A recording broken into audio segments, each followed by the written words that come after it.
texto para a mensagem dessa noite se constitui em apenas um versículo. O versículo 4 do capítulo 4 da carta do apóstolo São Paulo aos Filipenses. Alegrai-vos sempre no Senhor, outra vez digo, alegrai-vos. Vamos ter uma breve oração. Senhor, lemos a Tua palavra e pedimos-te que nos abençoes nesta hora, para que a Tua palavra encontre guarida dos nossos corações. Que possamos, Senhor, ser guiados pelo Teu Espírito para observá-la. Oramos em nome do nosso Senhor Jesus. Amém.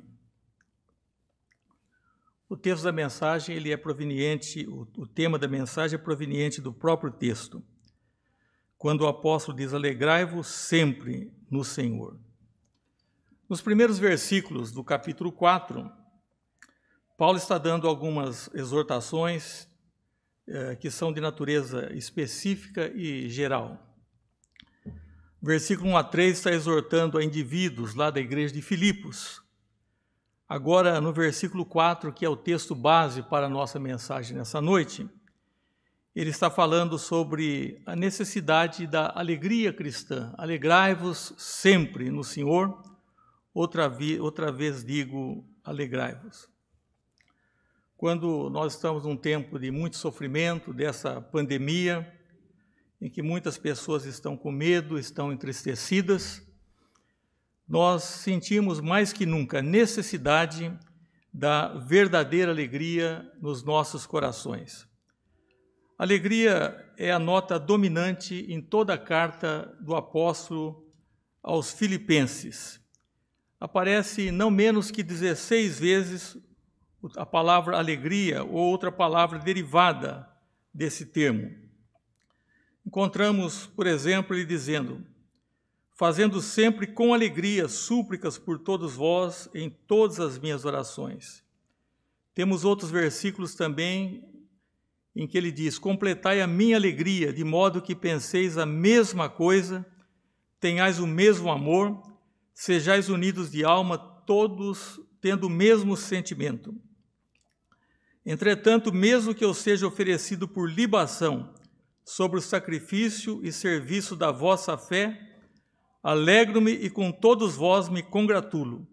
Assim, vós também, pela mesma razão, alegrai-vos e congratulai-vos comigo. Por isso, tanto mais expresso e mandá-lo para que, vendo novamente, vos alegreis e eu tenha menos tristeza. Recebei-o, pois, o Senhor com toda alegria e honrai sempre a homens como esse.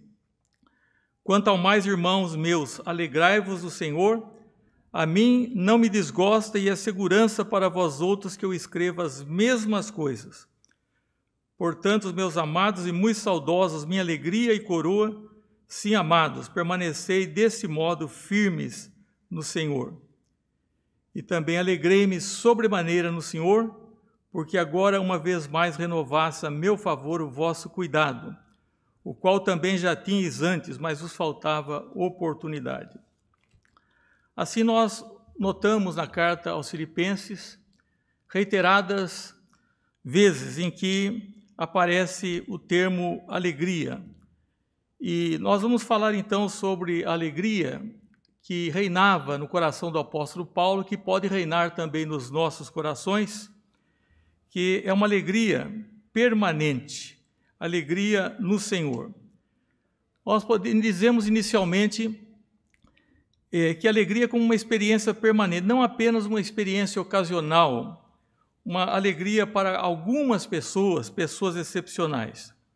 Mas o verbo aqui está no imperativo, dizendo alegrai-vos. E também em todas as circunstâncias, alegrai-vos sempre no Senhor.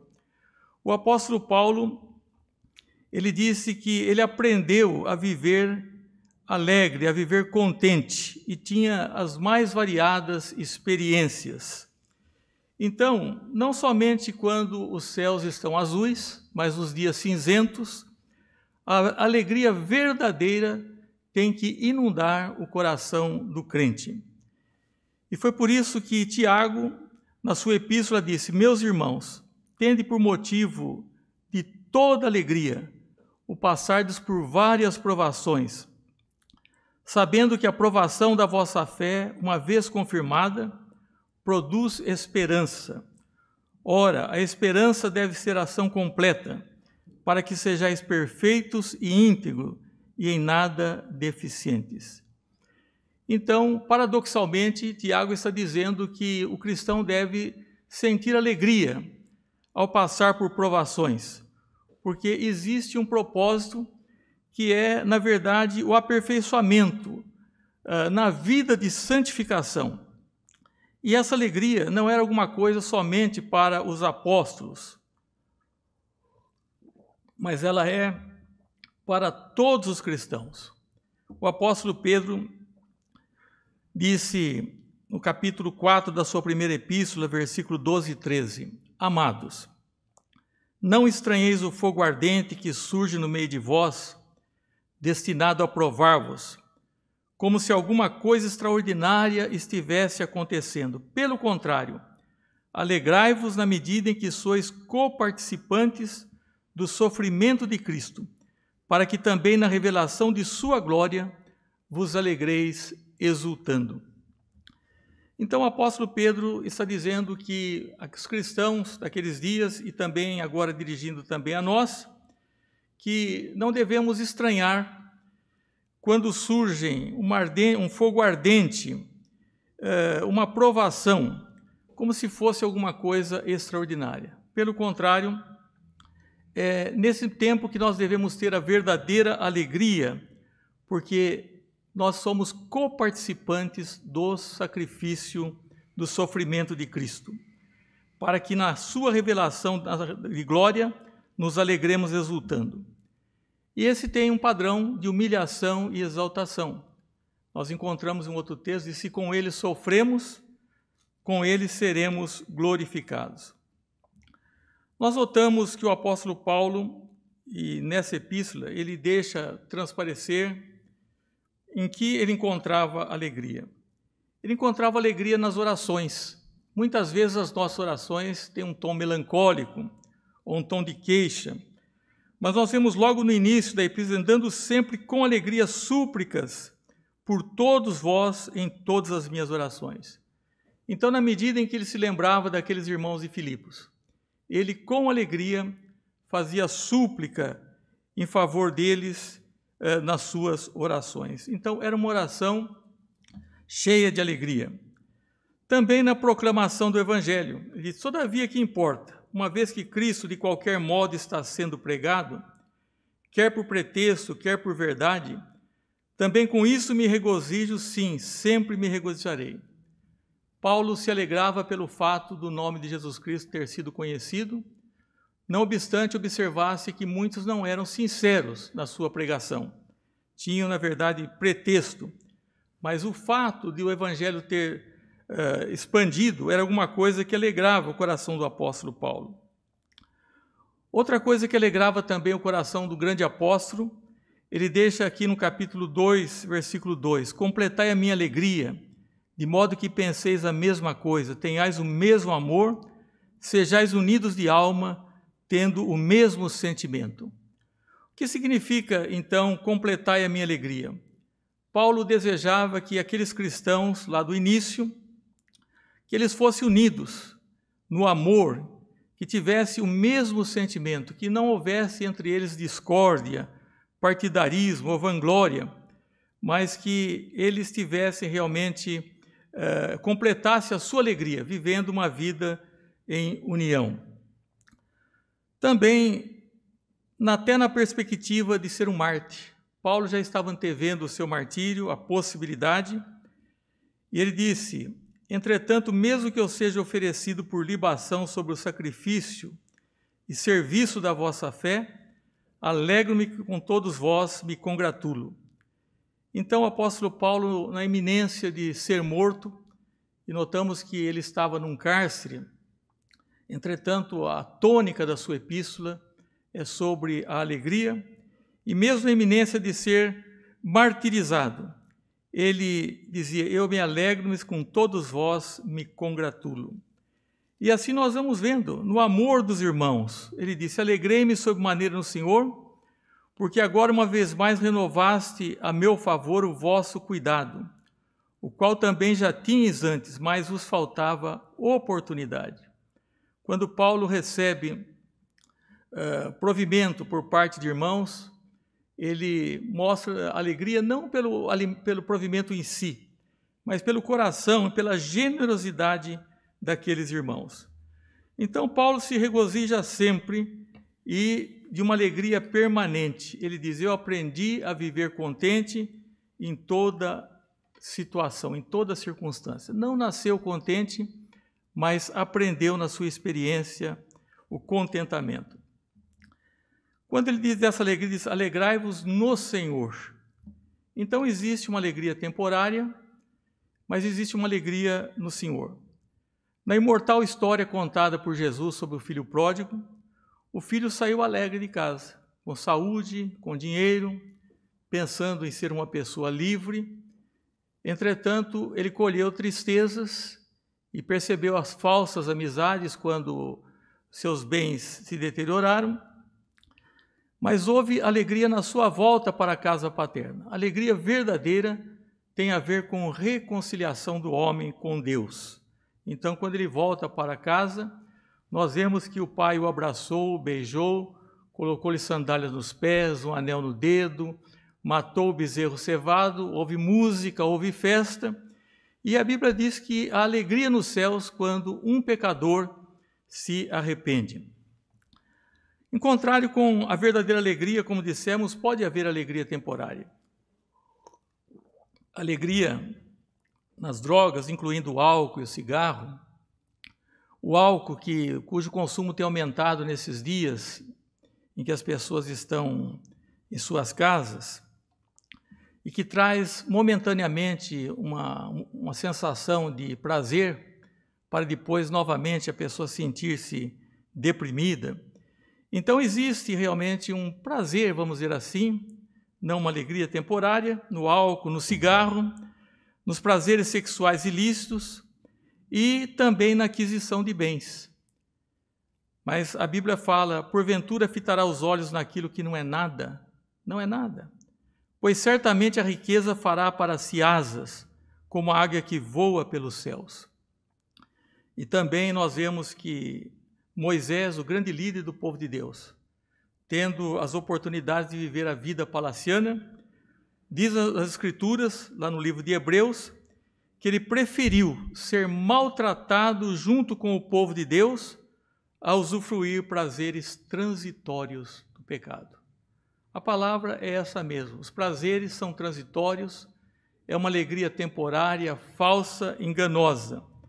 Mas a verdadeira alegria, ela proporciona várias coisas, entre elas paz com Deus.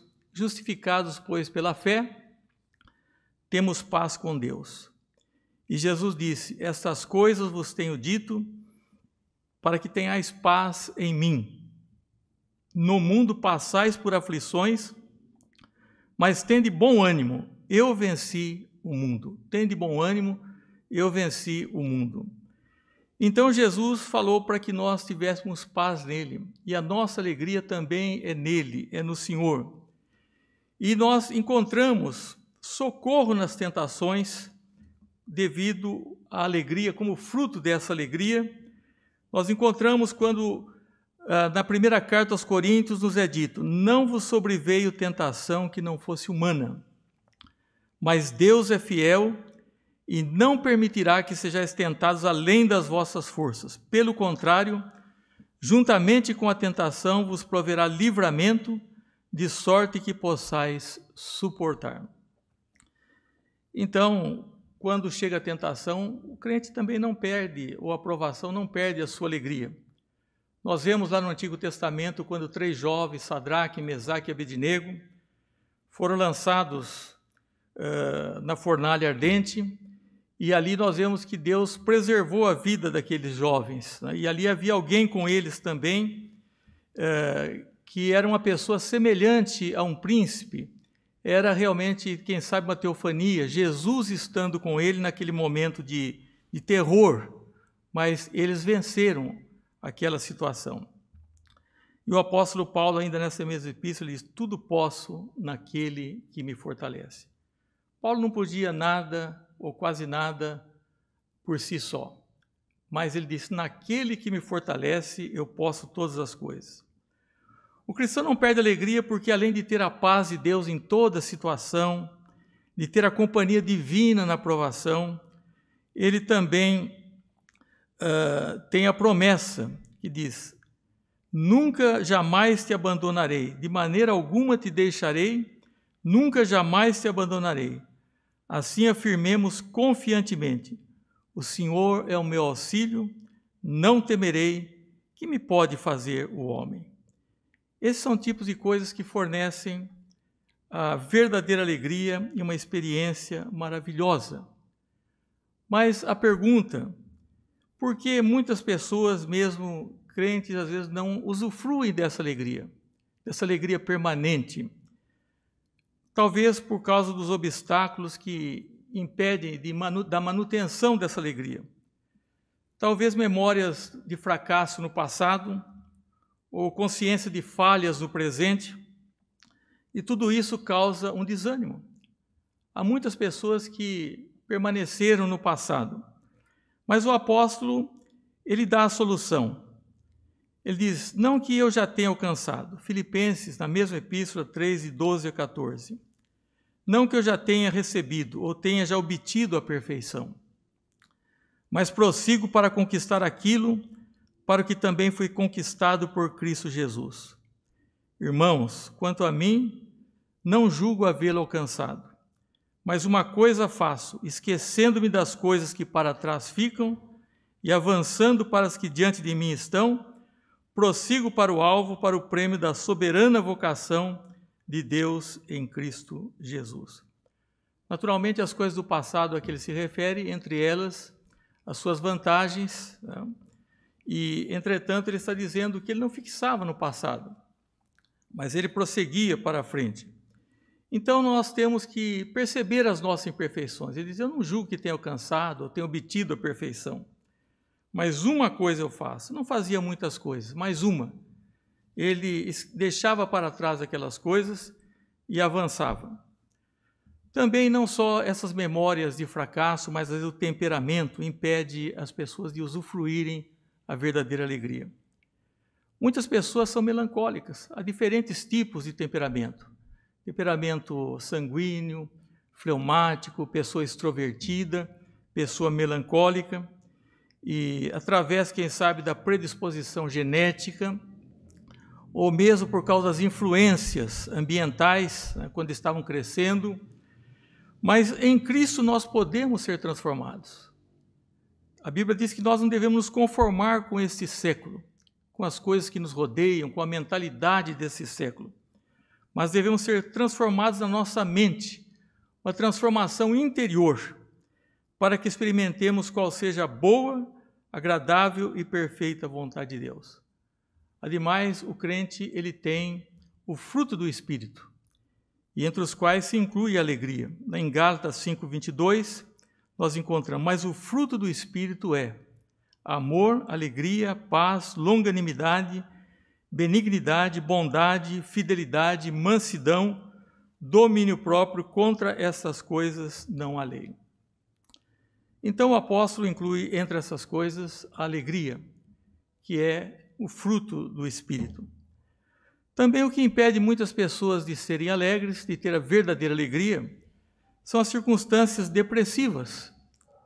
É fácil ser feliz, estar feliz, quando todas as coisas caminham bem. No entanto, nós vemos nas Escrituras que, embora as circunstâncias, as pessoas podem ser felizes. E é isso que Tiago nos disse, um versículo que já lemos e reiteramos a sua leitura.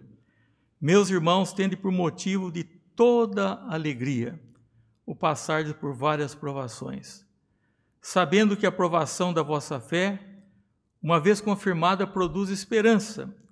Ora, a esperança deve ter ação completa, para que sejais perfeitos e íntegros e em nada deficientes. Nós temos que crescer à semelhança do varão perfeito, à medida do varão perfeito, que é Cristo. Outra coisa também que muitas vezes nos entristece são os sentimentos de simpatia ou de empatia com o nosso próximo. Nós temos um coração compassivo, nós não podemos ser insensíveis às dificuldades alheias. E por isso a Bíblia nos diz: alegrai-vos com os que se alegram e chorai com os que choram. Parece que tem sido mais fácil para muitos chorar com os que choram, mas poucos se alegram com aqueles que se alegram, que estão alegres. E, no entanto, quando nós temos palavras bíblicas, palavras vindas de Deus, palavras de consolo, nós sabemos, e um aconselhamento adequado, que isso traz um alívio para as pessoas que estão nessas situações, que estão em circunstâncias depressivas, com temperamentos difíceis, né? Sejam quais forem as circunstâncias. O autor do livro de Provérbios, ele nos diz: palavras agradáveis são como favo de mel, doces para a alma e medicina para o corpo. Faz bem para todo o nosso ser, inclusive melhora a nossa saúde quando nós ouvimos palavras apropriadas.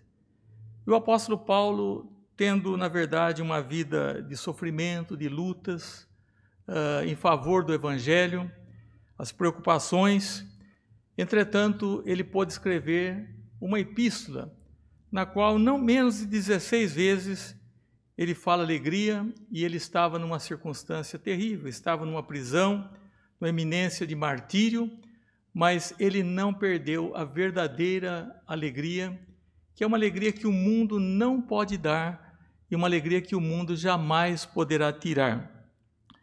E o apóstolo Pedro, e com isso nós vamos concluir essa mensagem, ele define essa alegria permanente com o seguinte versículo, referindo-se a Cristo: a quem não havendo visto, amais, no qual não vendo agora, mas crendo, exultais com alegria indizível e cheia de glória. Nós não tivemos o privilégio de vermos a Cristo fisicamente, de andarmos com Ele como Pedro andou, mas ele disse: vocês não viram, mas amam a Cristo, mas amam. Vocês não estão vendo agora, mas vocês creem. É nos dado a bênção da fé. A fé é um dom de Deus. E agora vocês exultam com alegria indizível e cheia de glória. E é dessa alegria indizível. É uma coisa que não podemos traduzir. Então, é isso que ele está dizendo, alegria indizível. E é isso que Paulo sentia em meio às circunstâncias mais adversas. Ele dizia para outros também: alegrai-vos sempre. Isso é, está no imperativo, alegrai-vos sempre. Isso é, em todas as condições, em todas as circunstâncias. Mas essa alegria não é alegria temporária, alegria ilusória do mundo, mas alegrai-vos no Senhor. E essa alegria somente o crente desfruta, porque ela vem de Deus e ela faz parte do fruto do Espírito. Se você não tem essa alegria, renda a sua vontade a Deus e ao seu Espírito e alegre-se no Senhor, como diz o texto: alegrai-vos no Senhor, outra vez vos digo, alegrai-vos.